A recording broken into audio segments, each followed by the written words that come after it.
He goes into war like a lot of young boys did. He was only 21, and he enlisted in 1861, and in 1864 he was captured by the Confederates. He served at Andersonville Prison, which was the most horrific military prison still in history to have existed.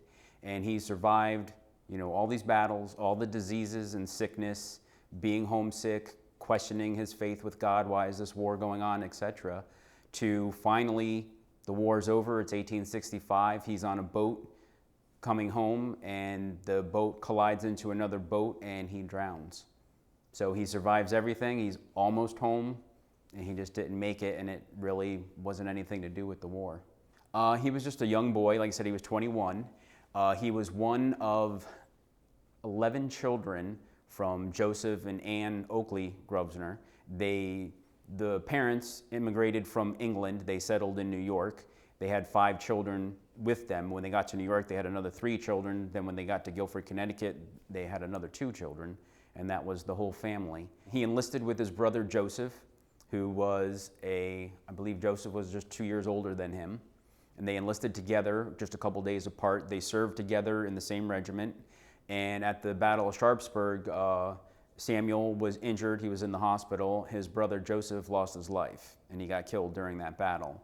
So here you have Samuel in the hospital, recovering, and having the task of having to write a letter to his parents and family saying that you lost Joseph. Their older brother Daniel served from New York, and he only served 6 months, and then he had health problems, and they sent him home. So he only served 6 months.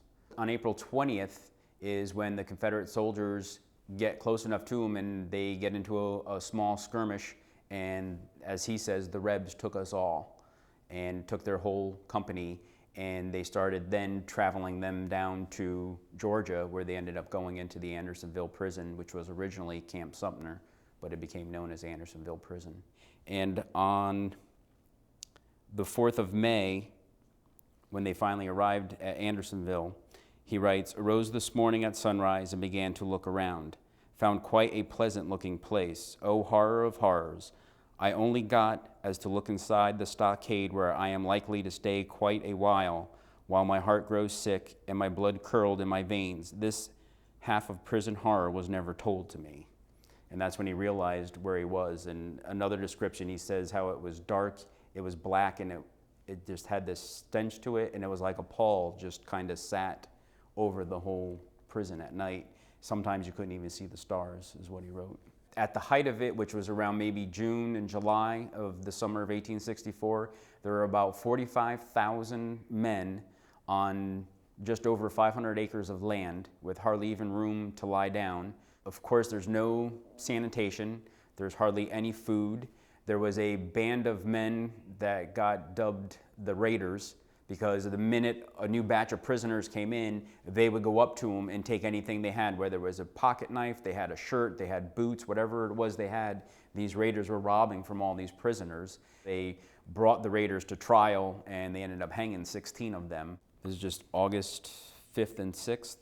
Weather clear and hot, breezy. David B., carrier of Company D, departed this life, leaving our number 1 less. Many of our boys running down, and I find that unless we are removed soon, we will scarcely have a company left. The mortality throughout the camp is great. We hope for the best, and all we can say is God help us, the Rebs still fortifying. Weather cloudy without rain. Another of our regiment has gone the way of all on earth.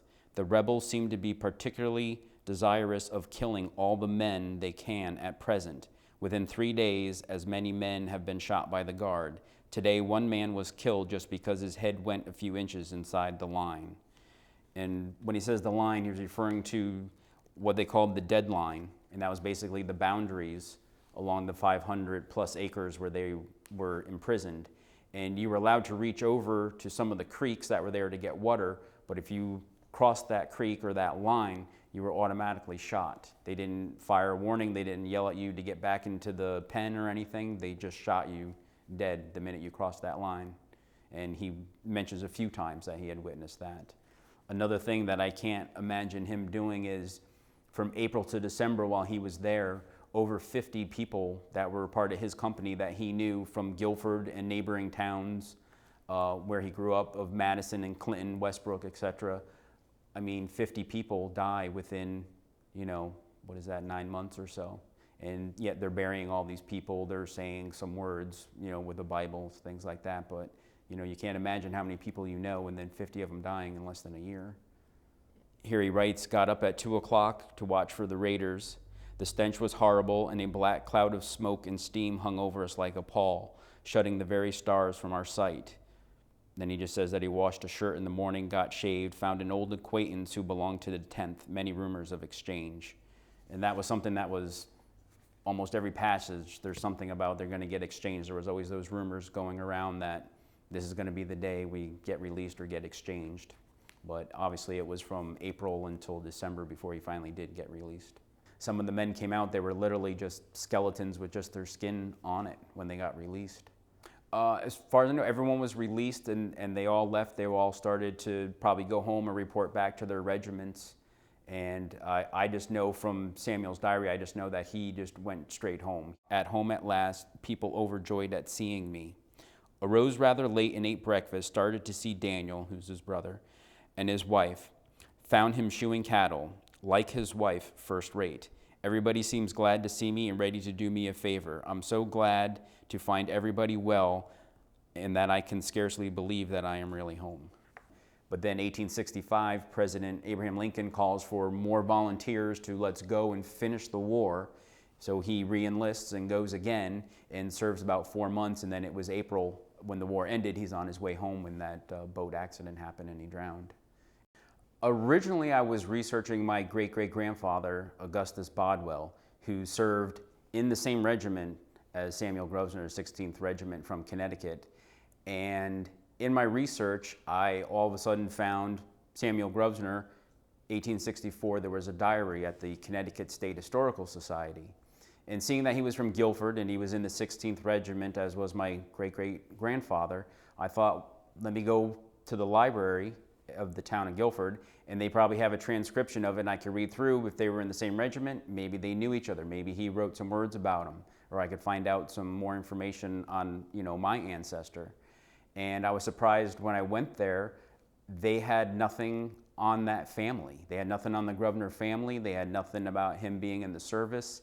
And that got me to now go up to the Hartford, the capital of Connecticut, and start reading the diary. And after reading it a few times, I decided to start transcribing it and figure this way it could be shared with a lot of people. I was fortunate enough on one of my trips back to Connecticut, where I'm originally from, and I grew up one town over from him. A very good friend of mine, Joe Helanders, the town historian for the town of Guilford, and he knew the owners of the house where the Grosvenor family lived for about 60 years, where Samuel went and spent his last Christmas, his last New Year's, and, you know, the last few years of his life before going into the war. And he was able to introduce me to them, and they welcomed me into their house and gave me a tour of the home. It was just kind of strange to be in there knowing that he was standing right here, or he was touching this fireplace, and now I'm in this house doing that. And it was the same thing. I took a road trip up to Andersonville, and even though now it's a very nice, quiet park, you can go and, you know, have a picnic and walk around. It's just knowing so much about what it was some 100+ years ago. It was just eerie, kind of just walking around there, knowing everything that happened there.